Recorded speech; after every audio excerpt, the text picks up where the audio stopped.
Welcome to Lecture 8 on access control. In access control, we fundamentally need to know or control who or what has access to which information within the organization. Right? Access controls are many, but we can see them as technical. They're technical access controls, such as password protection, administrative controls, such as ID badges, for example. And then physical access controls, so locks, keys, and that type of thing. So we want to be able to control who or what has access to which information. So relevant concepts here will be either deny or allow all. To make sure that employees can either are in a default deny position or default allow all. You may have to have a least privilege concept. You need to maybe have operate on a need to know basis. So those are not all organizations have to give their employees access to all the information. It's not necessary. And then there are going to be methods that support these concepts. So user accounts that have different levels of access. Authentication and password management that will have to allow the user to access parts of the network.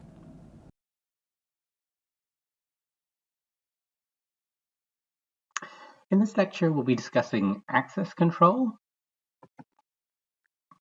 Now, with access control, we fundamentally want to control who or what has access to which information. Access controls are many, but we can see them as technical, administrative, or physical. These are categories of access control, which we'll be employing. So we want to control who or what has access to which information. So there are important concepts here that you should be aware of. There is the deny or allow all, least privilege or need to know. These are concepts of access control which will describe our approach to access control. And then there are going to be various methods that support these concepts. So perhaps user accounts or authentication and password management, all methods to control access. So when trying to set up or trying to consult on these issues, you'd want to know what the organization's security posture is. And that refers to the organization's attitude towards security, and that'll be reflected in their default position. There are two fundamental postures. The first is default deny, and that's recommended. There is a second one, which is known as default permit.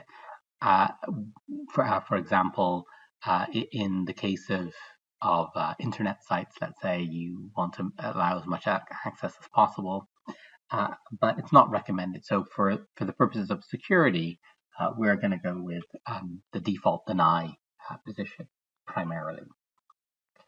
Least privilege gives user the least amount of access required to perform their job function.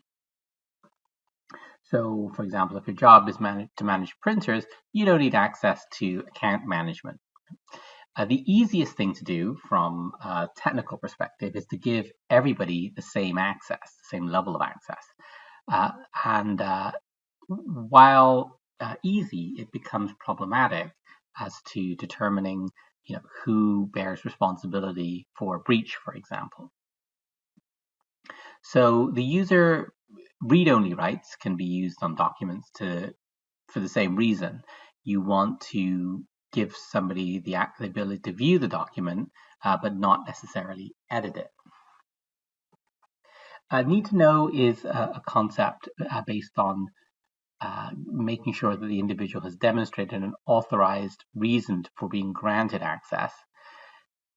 You want the protections you get from this is that the fewest number of people have knowledge that's critical to the operations of the business, and the users are protected from knowing more than they should, and that reduces their own liability. So the need to know, it should be built into the culture of the organization. In some cases, the employees themselves will say, well, I shouldn't know this information. I shouldn't be having access to this type of information. That's the type of culture you want to embody in your organization. So how do we decide on who needs access to what? Well, we have to go back to look at our access and classification model and then apply our need to know and least privilege concepts to that. The access control policy is recommended to specify what these privileges should be. Access management has to answer a number of questions. So this is what you're going to have to think through when you develop a policy in this regard. You want to know how user accounts will be created, who will create these accounts, how will the user account creation be logged, what happens when users change positions or leave the organization, how do we treat those whose accounts have special privilege, and how will we ensure that each person's account is unique within the organization. Those are sort of basic questions for managing user access. So creating user accounts, you want to be able to have HR make an initial request to make a user account, and depending on the level of access being granted, the security officer may need to approve the account. So for example, if it's a high-level employee. After the authorization, the form is routed to an IT department that creates this new account. Who's going to create these accounts? So within an IT department, there's going to be somebody or a group of people accountable for creating user accounts. So that's creation, modification, and deletion of the account. You've got to be able to track the events back to the accountable person. And the accountability should be assured by automated background logging. So every time the person logs on, that's automated. And you want regular reviews of these logs in order. It should be done by a person or department.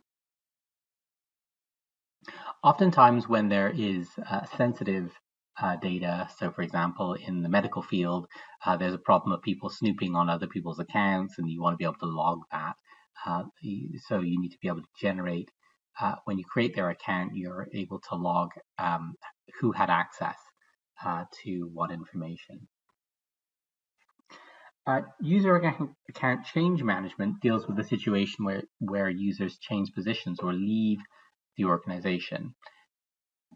You'd want formal procedures in place so that all changes in personnel are communicated very quickly. Now, since termination of employment is very sensitive, you want to have access revoked immediately, and that it avoids many problems. So in the best case, the HR will inform IT prior to termination, and a scheduled access revocation will take place, but that doesn't always occur. So IT has to be proactive and send a list of inactive accounts to HR to confirm the status of the account. Special privileged accounts are around, you need to have policies there to create and have oversight over system administrators, so people that have elevated privileges. You want to make sure that there's an authority to authorize such accounts, so somebody senior in the IT department or the security officer themselves, and then those accounts need to be monitored for use or misuse.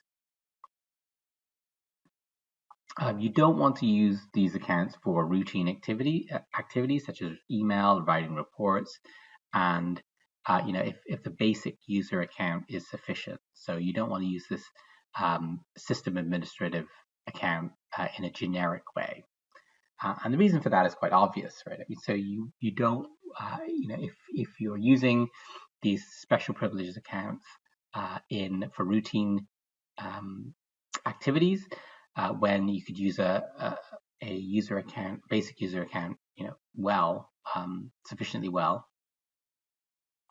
then it defeats the purpose of the limited nature of constraining the discretion of the system administrator. How will you monitor system access and use? Well, you've got to specify who's responsible for ensuring things of interest are logged. So authentication attempts or access to protected servers, administrative account activity.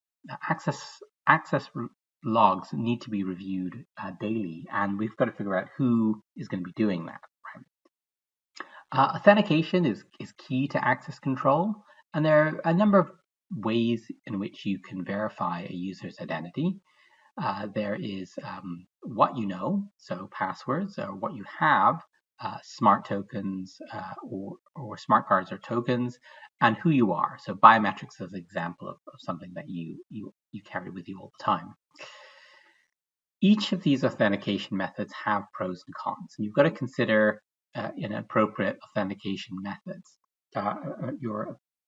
Something that's appropriate for the context. So smart cards and physical tokens, the advantage here is that they can hold complex authentication and the information can't be guessed. But the disadvantage is that tokens can be lost, that they can be stolen, and you would want you can deal with the loss or theft by combining the password with two-factor authentication. So we use a PIN with a bank card, for example, and but the cost of deployment or replacement can still sometimes be an issue. Biometrics is another potential authentication because you don't have anything to remember or forget. You carry your fingerprints with you always. But biometrics have expensive readers, and others don't necessarily provide enough security. So fingerprint scanners are relatively cheap readers and are theoretically secure, but they have been demonstrated to be spoofable, and that's obviously a problem. Recent examples of attacks, biometric attacks, include high-resolution image of the hand to reconstruct the fingerprint, and similar attacks have been used on facial recognition. And so, we have the threat of coercion in some cases for biometric attacks, and that's something you want to be careful of. The most popular method is going to be some knowledge-based method based on something that you know. So that's usually a password or an identification number. Passwords are challenging because there are many of them and they're easy to forget, especially given the number of passwords you're required to know now to gain access. And they can be observed. They can be observed by people, reviewing your computer. But it's still a very important popular method because it's so it provides a reasonable level of security and it's easy to deploy. So this comes to the next point around the balance between security and usability and deployability. And so the reason passwords are in widespread use is that they're easy to use and easy to deploy, and they provide a reasonable level of security. And for certain other types of authentication modalities, they are perhaps more secure, arguably more secure, but they're very difficult to use and potentially deploy. So you can't just have a barrier like this that people just end up working around. That's not desirable. And that happens very often in employment context, not because the employee is intentionally trying to violate security. They're just trying to do their jobs, and they find it very difficult to work around. They need to find workarounds for the security features that have been implemented. So you want to make realistic rules around your security policy. You don't want that people to have motivation to break these rules to get their jobs done. So, security shouldn't be an impediment to your job function. It should facilitate it. Users often employ unauthorized methods to remote in to their PCs from other locations. And so this concept can apply to almost any policy we can conceive of, including access controls relating ones regarding passwords. So you have to have a policy regarding remote access also. Your authentication policy, which is likely to have a number of direction, should provide direction around not sharing or writing passwords, changing admin assigned password on first login, a process for reissuing forgotten passwords, change if compromise is suspected, not using the same password for different purposes, a method for hashing passwords, and a password complexity in the standard. It's no longer recommended actually to have a forced or regular password change. Generally now, they don't protect against guessing attacks when attacker has the last one. So the recommendation is to change if you suspect there is a compromise or know if there's a compromise. So this is, for example, a phishing attack or a password leak notification, or somebody has been engaged in shoulder surfing. You can mix it up too. You can use more than one factor, but you need to be cautious about, again, usability and deployability when doing that. Another authentication is, for example, graphical passwords, or using parts of a picture, for example. It's a big field. You want to. There's a lot of sort of interesting stuff that goes on in authentication and new tech in this regard. But you want to, and a lot of there's a lot of upsell, I guess you can say, around these security benefits of these new authentication processes. But oftentimes, the vulnerabilities of these security measures haven't been tested as yet. So it's prudent to wait before adopting this new authentication technology. So at least, until there's been some analysis of the vulnerabilities, and then over time, good policies will get developed. You've got to be aware that policies should evolve as new attacks are discovered.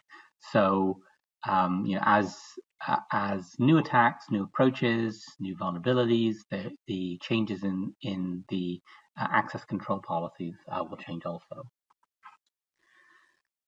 Remote connections are useful primarily since the pandemic, but has been ongoing, used for teleworking, very often necessary now. They do have their own special requirements. You want to have a policy for remote access, and you want to engage in a risk assessment as necessary. There are a number of solutions for remote authentication, so VPNs, authentication protocols, or stronger authentication methods. Private lines is a possibility, but that's very expensive, and so we've got to balance usability, deployability, and ultimately cost trade-offs when we are thinking through some of these solutions. It's recommended to have a policy for mobile computing, access controls relating to devices connecting to a network, and you need to have some standardization regarding approved devices and a policy that stipulates how data is going to be stored on portable devices, mandating secure connectivity means, and protection against malware and theft and loss. Those are all aspects of mobile computing. With telecommuting, you want to know something about the location that teleworkers are allowed to connect from, how they'll ensure that their facilities are secure enough. And the goal there is to establish a remote environment that closely resembles the organization's internal environment. So it's a good idea to have a policy around this also. Some considerations that we want to have, the same confidentiality, integrity, and availability as on-premise, for example, that you don't want the equipment used for non-business purpose. You need to use the same classification guidelines. You want to have equipment physically secure, and that the equipment should be protected from accidental or intentional misuse. And then those activities should be monitored. We'll discuss this in class, but something you should think about as you're listening to this. If you've got remote workers and they're dealing with highly sensitive information, do you want to have them doing that? If you do, and you think they can deal with highly sensitive information, you can let me know how they should do that. And if not, why should they not do that? Why is it, if you're dealing with very sensitive information, do you want people to work remotely on that material? So you've got to be able to monitor access and use. So you could implement a bunch of controls and hope that they work, but you need to know what to do when they are compromised. So by monitoring access, you are able to know whether or not the controls are working, but only if somebody looks at that data. You need to make sure that somebody's monitoring that. So you need to have a policy that's going to define what will be monitored, who's going to review, and how often, and how long those logs are kept for. You want to monitor things like authorized access, anything that's privileged, and any unauthorized attempts, system alerts or failures, and then you're going to have a review and retention schedule. You need to have somebody reviewing those logs and have an idea of how long you're going to keep that. That'll be in your retention policy. Now, on the other side of the monitoring coin, you can say, is that, on the one hand, the employers have a right to protect their interests, but the monitoring has to be reasonable. It has to be proportionate. So you can't just monitor your employees, constantly on everything, right? So it's reasonable if there's a business purpose, and you have to have policies that set the privacy expectations of the employees. And the employees have to be informed of the rules regarding network activities. So you have to be very clear here, because there are employee rights you're going to have to consider when dealing with the privacy or respecting the privacy of your employees. So an affirmation agreement that the employee will sign will inform the users that the monitoring is going to be occurring. And a statement is commonly presented to users when authenticating, and they have to agree to that as part of logging on. That's for very sort of sensitive work environments. Now, remember, it's not just about the people. You have to put infrastructure protection in place. So we want to layer our defenses and making it harder to get in and leave undetected. So ways you do that is through network segmentation. You can have layered border security, such as firewalls and filtering. So there are many ways to structure our access control in a layered way to make sure that access is controlled in a granular way. So we have to be able to check our logs. We have to figure out whether or not our protection is working. We can do penetration testing as part of our border access control policy. And then most likely the person's going to get to see those results are the information security officer that can make decisions around improving or making adjustments to the access control policy. So some last summary questions you need to think about are what are the main objectives of access control policies? Think about what the main objectives are. And do you think mobile devices should be included under this domain, or should they have their separate domain? It's another thing that you might want to consider there. Okay, thanks very much, and I will see you in class.